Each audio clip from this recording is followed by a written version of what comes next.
We know January can sometimes be the dumping ground of bad movies, but also some wonderful surprises can come this time of year as well.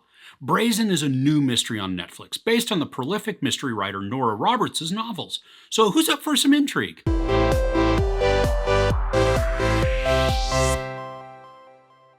A prominent mystery writer and crime expert, Grace, hurries back to her family home when her estranged sister summons her.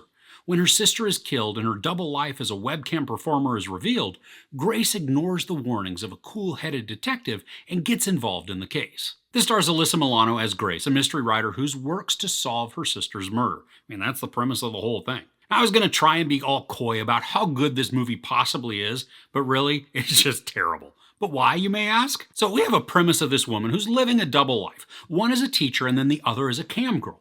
That premise has potential.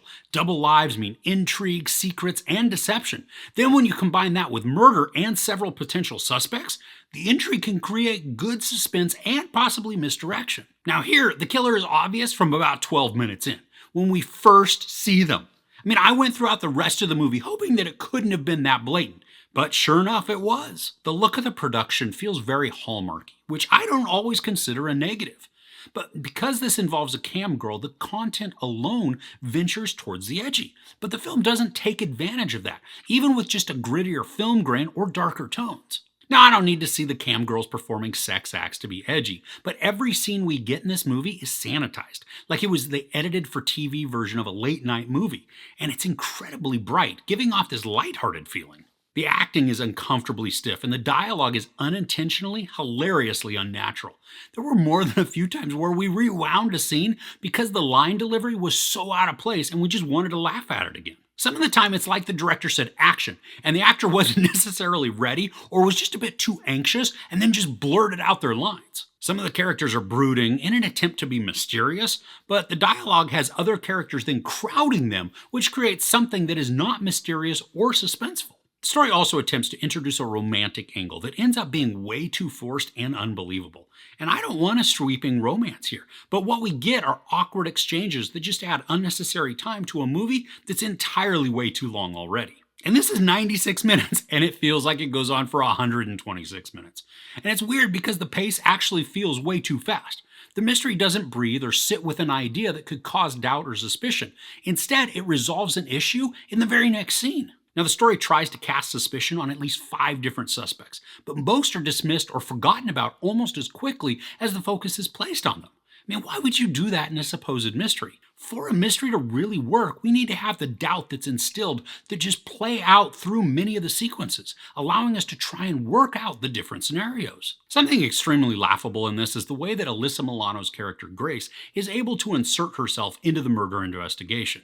The dialogue exchange that serves as the justification is silly and unbelievable, but it fits perfectly with everything else the movie attempts, so at least it's consistent. I wonder sometimes if the actors know this is going to be bad or if it just ends up that way. It's unfortunate that with the potential this story contains, all the mystery, urgency, tension, or anxiety, they're just not present. And our characters vacillate from being intense with each other to appearing emotionally fragile to looking like they forgot their line, so they just pat their fellow actor on the shoulder instead of speaking. These changes happen so rapidly, the emotions come across as disjointed and then insincere. Now, I hate trashing on movies just to trash on them because I don't think that's productive. I really do try to find the best in something, even if it's complete poo. So like I've mentioned, one of the things that I liked about this story is the potential that it held. I do believe there is a compelling mystery that could be built here. Now, I've not read the novel that this is based on, but my guess is that there's something that was lost in translation as this was then adapted for the screen. Now, the absolute best thing about this entire movie is Malachi Ware's hair. This dude has a spectacular head of hair, and I looked forward to seeing him as the story went along. When the movie arrives at the climax, I so wanted it to be tense, or at least mildly exciting, but every beat is telegraphed way in advance. When the supposed mystery is resolved, even though it was very obvious from the start of the movie then does a fade to black and then comes back up to a bright and cheery scene that's meant to leave us with smiles on our faces. But if you've sat through the drivel of the story, I think the only thing that's going to bring a smile to your face is that the credits begin to roll, signaling the movie is done. So if you can't tell, this movie is not worth your time. The mystery is way too obvious, the acting is stilted, and the dialogue is completely unnatural. I was bummed that this turned out to be such a poor movie because I love mysteries, even if they're cheesy. And I watch the crap so that you don't have to. There's a tiny bit of sex, there's no nudity, some profanity, and a bunch of violence. I want to give Brazen 0 couches, but I'm going to give it half a couch, and that's just because Malachi Ware's hair is so awesome. So what are you watching right now? It's gotta be better than this movie. Let me know in the comments below. If you enjoyed this review, please give it a like. Also, don't forget to share and subscribe. I'm Chris. This is Movies and Munchies. Thanks for couching with me.